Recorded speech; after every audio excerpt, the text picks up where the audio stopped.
talk about narcissism and you really look at that personality disorder, it really is very synonymous with Leviathan, who's the king of pride.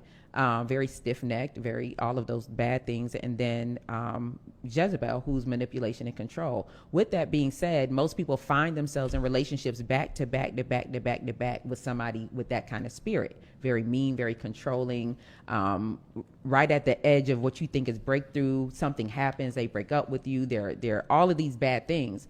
And she said, it's a woman named Tiphani Buckner, she said, if you ever want to stop dating a narcissist, she said, kill idolatry. Your reward for idolatry is the narcissistic man or woman you're dating right now. That's your reward for it. Wow. The person you married, if you're like, Tiphani, my husband or my wife is narcissist, that was your reward for your idolatry, right? So then you're asking yourself, how did I get here? It's because, what is idolatry? Idolatry is anything that you love more than you obey God. Very simple. Oh, so that you could be idolizing sex. Everything can be idolized. It could be a lot of things. Wow. Oh my everything. goodness. Wow. Okay. The thing about idolatry is everything can be idolized. Your job, money, relationships, marriage, children, desire for children, food, yourself, food, marriage. social media can be an idol. Anything that you love more than you obey God can become an idol. Anything, even yourself, right? And so the goal is to always be identifying idolatry. What is the point of idolatry? It brings false comfort, which now replaces the comforter, who is the Holy Spirit. Idolatry brings signs, miracles, and wonders because most of the time it's empowered by a demon, right? Idolatry really wants the least of you. So God, who is a jealous God and only wants you to serve him, requires too much for you. He requires fidelity. He requires faithfulness. He requires honor. He requires submission. He requires fear and reverence. And he requires just you and him.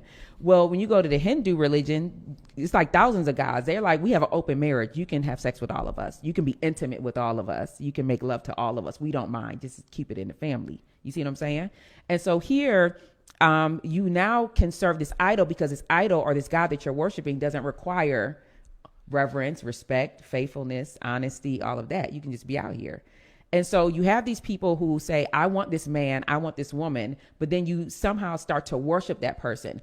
Adam and Eve, I saw a quote that said Adam and Eve switched out their promise for sin. Like they sinned to get the promise. And that's what many people do. You start having sex with somebody to get the promise, right? You start doing these things with somebody to get the promise because you think that this is what's going to make this man marry you when he's for the streets. We are failing an open book test. You giving a man some pussy ain't going to make him marry you. Why you don't got to whisper? It's all initiated. You don't got to whisper. You good. That's true though. He's not going to make him marry you. It's not. Never in the history of men and women is going to make a man marry you when you give him some pussy. It's just not going to happen. Yeah, absolutely. Yeah, but you sin to get the promise. That's what made that person an idol, right? And so an idol is only good for one thing: disappointment. That's it.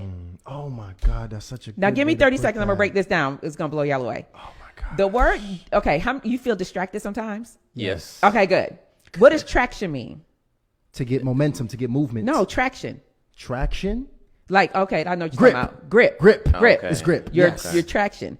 Well, I looked up the word dis. Dis was created from a Roman god that was called to separate you from that thing.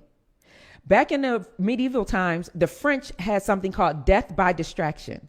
They would put a horse on both your limbs, a horse on both your legs, and they would beat the horse and it would distract your limbs from your body. It was called death by distraction. Wow. So essentially, whenever you say you feel distracted, what's happening is there's a spirit that is literally dismembering what you're supposed to be working on, right? What you're supposed to be hyper focused on, and it's death by distraction. So whatever you're supposed to be working on is died.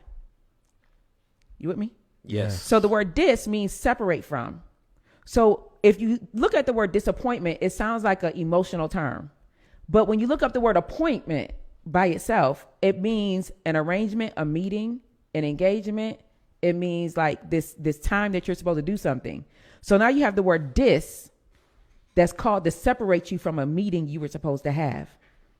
So if you have an idol in your life and is there to disappoint you because you're spending time with the wrong man or woman, you have now separated yourself from the meeting of the man or woman you were supposed to marry. Oh my God. Damn.